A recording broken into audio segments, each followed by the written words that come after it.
Vamos a hablar, como dijimos en el comienzo, con Diego Poncio. Diego Poncio es consultor de empresas, es especialista en todo lo que tiene que ver en economía pyme. Y bueno, estamos en un momento muy interesante para analizar lo que está sucediendo en la Argentina, ¿no? Desde ya, porque creo que varias pymes van a quedar por el camino. Bueno, la pregunta es esta: ¿cómo pueden resistir? ¿Cómo pueden subsistir las pymes? ¿Por qué? Porque, bueno, hoy el dólar subió, pero digamos que el dólar sigue una tendencia hacia la baja. Contrario sensu de lo que decían muchos, está bajando el dólar. Bajan también la inflación y el riesgo país, pero la economía no arranca, ¿no? Bueno, vamos a hablar con Diego Poncio para que nos ilustre más al respecto. ¿Cómo estás, Diego? Buenas tardes. Buenas tardes, ¿qué tal, Antonio? ¿Todo bien? Bien, bien, gracias por atendernos. Decíamos, baja la inflación, baja el dólar, hoy subió casualmente, pero viene una tendencia hacia la baja, baja el riesgo país, pero la economía no arranca. ¿Cómo se entiende esto? Y después, a colación de esto, ¿cómo pueden enfrentar este panorama las pymes? Perfecto. Sí, así es. Bueno, por un lado tenemos, o sea, la competitividad de Argentina se mide por muchos factores. Uno de ellos, como ya sabemos, es el tipo de cambio. Al estar tan apreciado el peso, una moneda muy fuerte hoy por hoy a nivel LATAM fue la que más creció en Latinoamérica, entonces eso genera muchos problemas puertas adentro de las pymes, principalmente del sector industrial. Nosotros desde la compañía atendemos en la consultora muchas empresas de distintos rubros y las que más están golpeadas con caídas entre 15 y 25% en términos reales, o sea, en cantidad respecto al año anterior, en el mismo periodo, enero-septiembre, son las industriales, ¿no? Principalmente porque el costo argentino, que está muy en boga y obviamente hay que trabajarlo, que hace mucho hincapié a Riazu, el propio Ujú. Caputo y demás, todavía no bajó. Entonces, ese es el problema, el timing respecto a la competitividad. Fíjense que se está filtrando muy fuerte, como pasó en otro periodo del tiempo, en la época de Macri, digamos, la parte de la balanza de dólares por la parte de turismo, Ujú. ¿sí? Todos están sacando viajes al exterior, se están yendo a Chile desde la parte de Mendoza a hacer las compras. Los uruguayos que venían ahora se volvieron y los argentinos cruzan. Esos son todas señales muy fuertes de que estamos caros en dólares. Entonces, contra el resto del mundo, principalmente los principales socios, Brasil y China, y acá se va a complejizar más cuando el 24 de diciembre caiga el impuesto país también, ¿no? Ujú. Cuando caiga el impuesto país respecto al real eh, brasilero, se va a complicar un poquito más todavía porque es nuestro principal socio. Ni hablar con China. Entonces, ese timing, las compañías que no hicieron la reconversión puertas adentro y fueron mucho más agresivos hacia afuera, puertas a nivel prospectar nuevos clientes, nuevas zonas, nuevas unidades de negocios, no es sencillo lo que estoy diciendo, ¿no? Pero si, y aparte, si partieron de un número muy cercano al punto de equilibrio económico, también, hoy por hoy, con esta caída de 25 puntos, 20 puntos, Ujú. están en una situación de zozobra económica primero y financiera después. Claro. Eh, Interesante lo que decís, ¿no? Eh, Hablabas de Arriazu, ¿no? Uno de los economistas de cabecera del gobierno. Bueno, y él como otros dicen que está bien el tipo de cambio, ¿no? Está bien el tipo de cambio, que además es difícil de calcular el tipo de cambio desde ya, ¿no? Pero que es más o menos adecuado para lo que vive la Argentina. ¿Vos entendés lo mismo? ¿Lo ves de esa forma? Está siendo utilizado como anclaje nominal para bajar la inflación. El objetivo número uno es el superávit fiscal, primero, para bajar la inflación, segundo. Obviamente después hay que trabajar internamente en cada partida. Está bien los recortes, ¿no? Pero el tema es, primero habría que hacer la auditoría, todo lo que está en boga ahora, y recortar realmente lo ineficiente para después sí tomar la medida. Hoy se toma la medida y después se trabaja internamente. Entonces ahí es donde se genera el choque, que es lo mismo que estamos diciendo a nivel PYME. Ujú. La no convergencia de las variables macroeconómicas, estoy más enfocado, ¿no? La no convergencia ¿Qué estoy diciendo con esto? El crawling peg, que es la devaluación, ¿sí?, del tipo de cambio oficial, que se puede hacer porque hay un cepo, ¿no? Si no, sería libre. El crawling peg programado va mucho más lento que la inflación. Si bien ahora perforó los 4, dio 3,5, 101 acumulado, la realidad es que estaba yendo al doble, ¿no?, la inflación. Entonces, esa inflación en dólares es muy complicada de trasladar hacia el exterior, ¿sí?, para exportar, y obviamente genera que los importadores, pese al riesgo país, perdón, al impuesto país, Ujú. reemplazando la industria. Entonces ahí es donde se pone en juego la necesidad de tener variabilidad, de tener un abanico de servicio, una postventa mucho más fuerte, porque el costo argentino todavía no bajó. Yo comparto lo de Riazú, pero no bajó, los impuestos no bajaron No todavía. bajaron, claro. Claro, Entonces, vos, vos, muchas empresas están con mucha zozobra, ¿no? vos sos especialista en financiamiento pyme y en cómo se pueden bancar las empresas en momentos donde, si bien las noticias oficiales hablan de que está resurgiendo el crédito, pero muchos no pueden acceder al crédito, no califican directamente.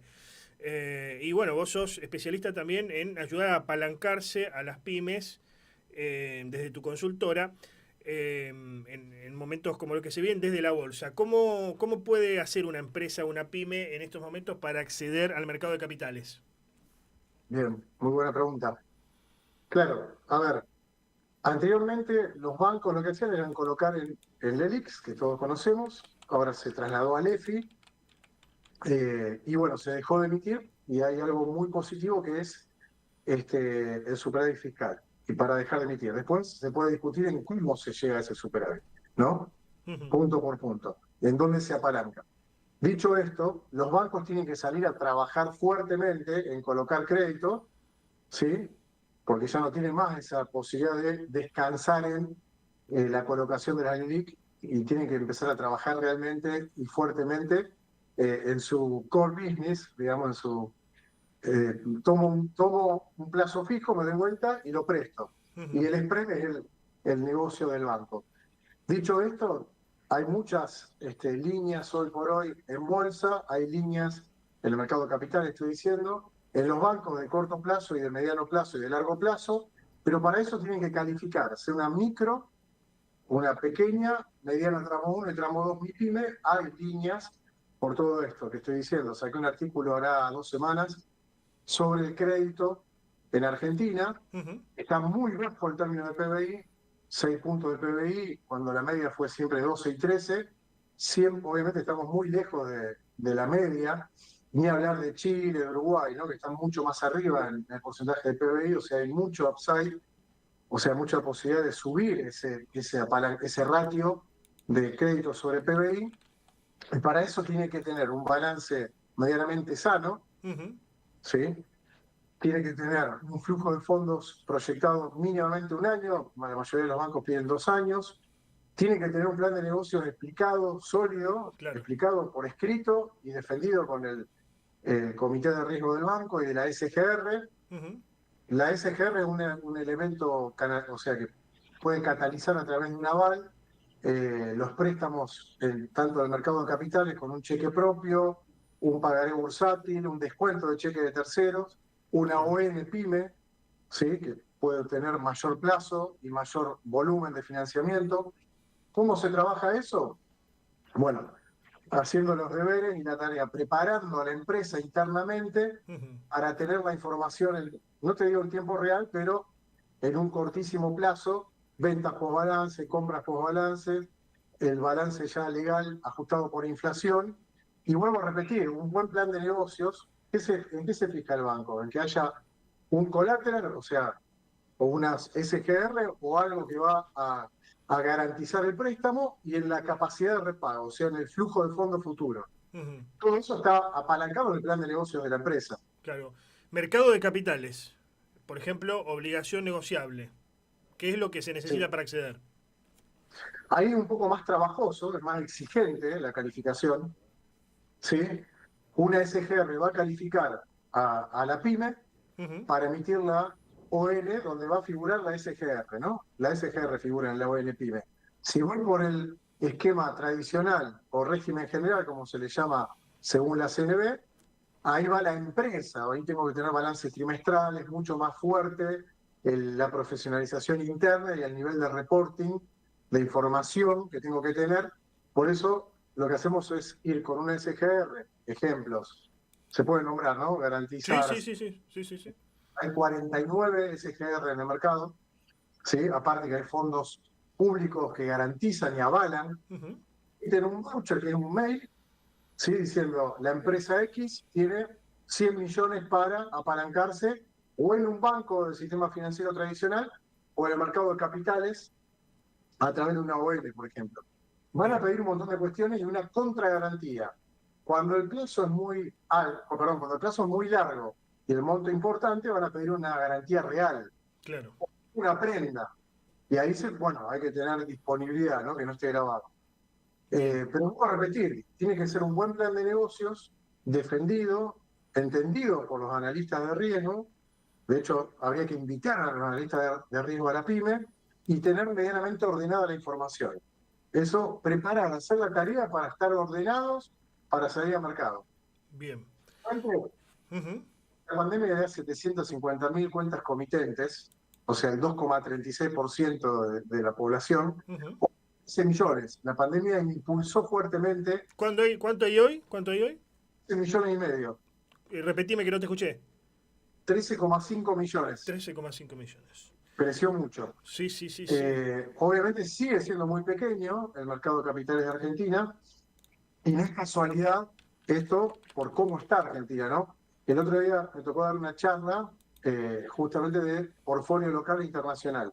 Ujú. Y en el gráfico de los mercados de capitales por volumen de capitalización a nivel mundial, primero está Estados Unidos, segundo China y tercero Japón. Casualmente, la primera potencia, segunda y tercera del mundo. O sea, todos se financian, Brasil mismo, para ir más cerquita, tiene un mercado de capitales enorme. Yo he hablado Claro. con empresarios en varias oportunidades brasileros y no saben a cuánto cotiza el dólar. No lo saben. No, no digo que hablé con Doña Rosa, como se dice. Hablé con empresarios en los breaks de charlas que me tocó dar, Sí, sí, sí. que había gente de Brasil, de Paraguay. No sabían. Y acá uno va a cualquier lado y todos saben cómo Qué, está. qué interesante. Entonces, Sí, sí, sí, sí, sí. Sí, el completa. mercado de capitales expande el financiamiento de una pyme que solo maneja el sistema bancario tradicional. Bien. Bueno, ahí pasaba Diego Poncio. Diego Poncio es director de Punto Finanzas. Para aquellos que quieran contactarlo, ahí está su página web en internet. Muy, pero muy interesante este análisis para lo que tiene que ver con las pymes. Muchas gracias, Diego, por el contacto. Gracias, Antonio. Buenas tardes. Adiós.